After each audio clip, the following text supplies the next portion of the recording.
எல்லாருக்கும் வணக்கம். நான் டாக்டர் கார்த்திகேயன். கடந்த சில வீடியோக்களில் நீங்கள் நான் பார்க்கும்போது ஒல்லியாக இருந்திருப்பேன், என்ன இடம் ரொம்ப மெலிஞ்சு போயிட்டீங்க, ஏதாவது வியாதி வந்துருச்சா அப்படின்னு நிறைய பேர் கேட்டிருந்தீங்க. வியாதியெல்லாம் ஒன்றும் கிடையாது. உண்மையிலேயே எடை குறைப்பு பண்ணணும்னு நினச்சேன். ஏன்னா என்னோட உயரத்துக்கு ஏற்றாப்புல கண்டிப்பாக நான் கொஞ்சம் அதிக எடையோடு தான் இருந்தேன். அதனால் எடையை குறைக்கணும்னு நினச்சேன். சக்ஸஸ்ஃபுல்லாக குறைச்சிருக்கிறேன். கிட்டத்தட்ட ஒரு 84 கிலோவிலேருந்து இப்போ 75 கிலோ இருக்கிறேன்னா இந்த எடை குறைப்புக்கு காரணம் என்னங்கிறத உங்களோட ஷேர் பண்ணிக்கணும். ஏற்கனவே நான் வீடியோவாக போட்டிருக்கேன். அந்த பழைய வீடியோவையும் நான் இப்போ உங்களுக்கு காட்டுவேன். அப்போ வந்து இது உங்களுக்கு புரியும் நான் எப்படி இருந்தேன் அப்படிங்கிறதோ. இதில் வந்து ஃபர்ஸ்ட் வந்து நான் காட்ட போகிறது சரிவிகித உணவு முறை அப்படின்னு சொல்லிட்டு இப்போ நம்ம ஃபாலோ பண்ண பேலன்ஸ்டு டயட்டு. அந்த சரிவிகித உணவு நான் என்ன ஃபாலோ பண்ணேன் அப்படிங்கிறத விலாவரியாக உங்களுக்கு சொல்கிறேன். ரெண்டாவது விஷயம் வந்து உடற்பயிற்சி. இதை வந்து கடைசியாக நான் சொல்கிறேன். ஸோ இப்போ நம்ம டைரெக்டாக சரிவிகித உணவு முறை நான் என்ன ஃபாலோ பண்ணேன் அப்படிங்கிறத விஷயத்துக்குள்ளே போயிடுவோம். இந்த சரிவிகித உணவு முறை பேலன்ஸ்டு டயட்டுக்கு ஒரு தட்டு எடுத்துக்கணும். அந்த தட்டு வச்சு நான் இப்போ எக்ஸ்பிளைன் பண்ணுறேன். ஸோ இந்த பிளேட் மெத்தடில் இந்த மாதிரி ஒரு பிளேட் எடுத்துக்கணும். இந்த பிளேட்டோட குறுக்கு விட்டளவு எவ்வளோன்னு பார்த்தீங்கன்னா கரெக்டாக 9 இன்ச் இருக்கணும். உங்களால் வீடியோவில் பார்க்க முடியும்னு நினைக்கிறேன். ஸோ 9 இன்ச்சு குறுக்கு விட்டளவு உள்ள ஒரு பிளேட் எடுத்துக்கோங்க. ஸோ இந்த மாதிரி 9 இன்ச் அகல உள்ள பிளேட் தான் நீங்கள் ரெகுலராக சாப்பிடக்கூடிய ஒரு பிளேட்டாக இருக்கணும். ஸோ இன்றைக்கி இந்த பிளேட்டை வச்சு நம்ம சில விஷயங்களை தெரிஞ்சுக்க போகிறோம். அதுதான் இன்றைக்கான மெயின் பார்ட்டு நம்ம வீடியோவில். ஸோ இந்த பிளேட் வந்து இந்த மாதிரி ஒரு ரவுண்ட் போட்டு வச்சுக்கிட்டோம்னா அப்புறம் இந்த வட்டத்தை நான் வந்து 3ஆக பிரிக்க போகிறேன் இந்த மாதிரி. ஸோ இப்போ நாம் சாப்பிடக்கூடிய உணவுகள் இந்த வட்டத்துக்குள்ளார எந்த பாகத்தில் வைக்க போகிறோம் அப்படிங்கிறது தான் இன்றைக்கி நம்மளோட மெயின் வீடியோ. இப்போ முதல்ல இந்த பாகத்தை எடுத்துக்குவோம். ஸோ இந்த பாகத்தில் நம்ம தட்டில் இருக்க வேண்டிய உணவுகள் என்னன்னு கேட்டிங்கன்னா மாவுச்சத்து உள்ள பொருட்கள், கிரெயின்ஸ், அப்புறம் ஸ்டார்ச்சி வெஜிடபிள்ஸ். இன்னும் விளக்கமாக சொல்லணும்னா சாதம், சப்பாத்தி, சிறுதானியங்கள், எல்லா அரிசி சாதமும், கவுனி அரிசி, மட்டை அரிசி அப்படின்ட்டு நிறைய அரிசி வகைகளை பற்றி நீங்கள் கமெண்ட்டில் கேட்டீங்க போன வாட்டி. சிகப்பு அரிசி, ராகி கஞ்சி போன்ற எல்லா தானிய வகைகளும் இந்த பார்ட்டுக்குள்ளே தான் வரும்.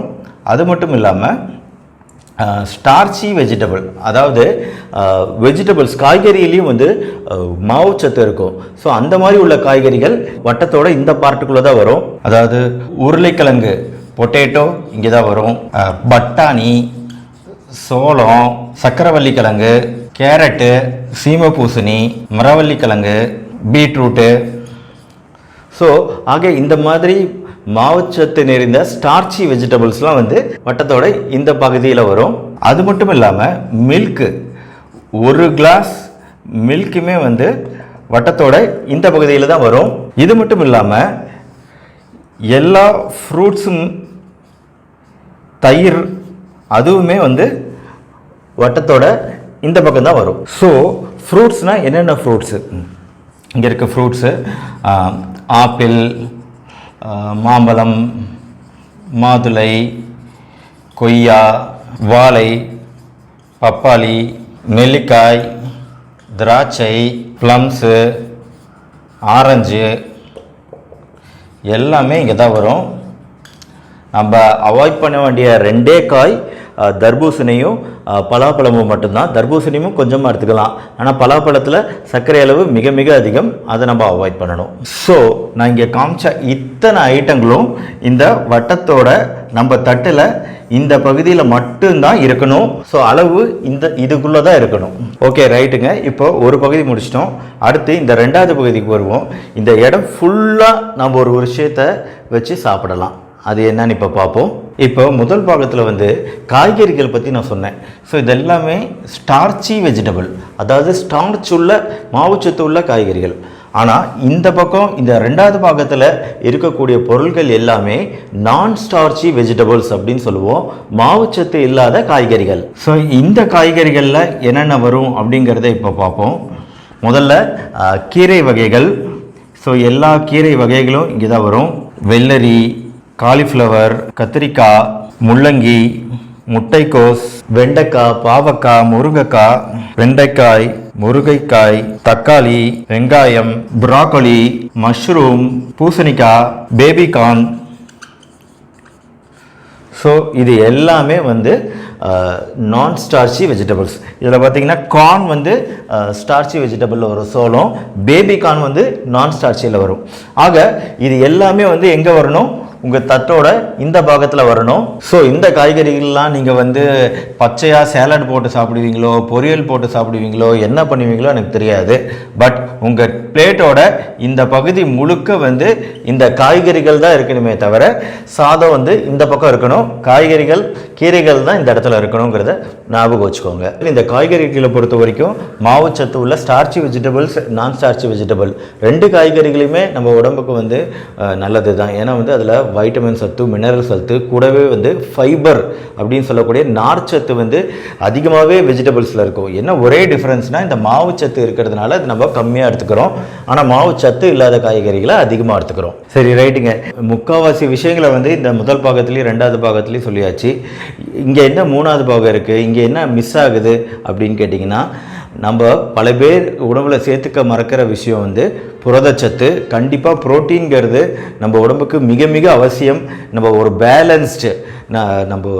பேலன்ஸ் பண்ணி ஒரு உணவை சாப்பிடணும்னா கண்டிப்பாக அந்த உணவில் வந்து புரோட்டீன் இல்லாமல் சாப்பிடவே கூடாது. ஸோ இந்த ஏரியாவில் வந்து புரோட்டீன் இருக்கணும். ஸோ என்னென்ன ப்ரோட்டீன்ஸ்? ஸோ இந்த மூணாவது ஏரியாவில் என்னென்ன ப்ரோட்டீன்ஸ்? இப்போ இங்கே வந்து சிக்கன், வேக வைத்த சிக்கன், அதாவது பொரித்த சிக்கன் இல்லை, வேக வைத்த சிக்கன் சாப்பிடலாம். இல்லைனா வேக வைத்த பாயில் பண்ண முட்டை சாப்பிடலாம், மீன் சாப்பிடலாம். ஸோ இந்த சிக்கன், முட்டை, மீன் போன்றவையெல்லாம் வந்து புரோட்டீனோட நல்ல நான் வெஜிடேரியன் சோர்சஸ் அங்கேருந்து கிடைக்கும். ஒருவேளை உங்களுக்கு நீங்கள் ஒரு வெஜிடேரியனாக இருந்தால் தால், பருப்பு வகைகள் எல்லாத்துலேயுமே நல்ல புரோட்டீன் இருக்குது. நட்ஸு, பாதாம், பிஸ்தா போன்ற நட்ஸ் வகைகள்லையும் அருமையான புரோட்டீன் சத்து கிடைக்குது. அது மட்டும் இல்லாமல் ஈவன் கிரவுண்ட்நட், நிலக்கடலையில் கூட நல்ல ஒரு புரோட்டீன் சத்து இருக்குது. ஸோ இப்போ நான்வெஜ் ப்ரோட்டீனுக்கும் வெஜ் ப்ரோட்டீனுக்கும் டிஃப்ரென்ஸ் இருக்குது அப்படின்னு நீங்கள் நினச்சிங்கன்னா தப்பு. கண்டிப்பாக அனிமல் ப்ரோட்டீன் வந்து நல்ல ப்ரோட்டீன் தான். பட் அதே சமயம் ப்ரோட்டீன் வேல்யூ வந்து வெஜிடேரியன் உணவுகள்லையும் ரொம்ப குறைச்சல்னு சொல்ல முடியாது. ஒரு உதாரணத்துக்கு சொல்லணும்னா 100 கிராம் சிக்கனில் 22 கிராம் ப்ரோட்டீன் இருக்குது. 100 கிராம் ஃபிஷ்ஷில் 24 கிராம் ப்ரோட்டீன் இருக்குது. நிலக்கடலையில் 100 கிராம் நிலக்கடலையில் 23 கிராம் ப்ரோட்டீன் இருக்குது. பாதாம் பிஸ்தா வகைகள்லையும் 100 கிராம் பாதாம் பிஸ்தாவுக்கு 23 கிராம் இருக்குது. இது எல்லாத்தோட அதிகமாக பருப்பு வகைகளில் வந்து 24.5 கிராம் ப்ரோட்டீன் இருக்குது 100 கிராம் பருப்புக்கு. ஸோ ப்ரோட்டீனோட அளவு பொறுத்த வரைக்கும் ஈவன் வெஜிடேரியன் சோர்சஸ் பருப்பு வகைகளில் நல்ல ப்ரோட்டீன் சத்து இருக்குது.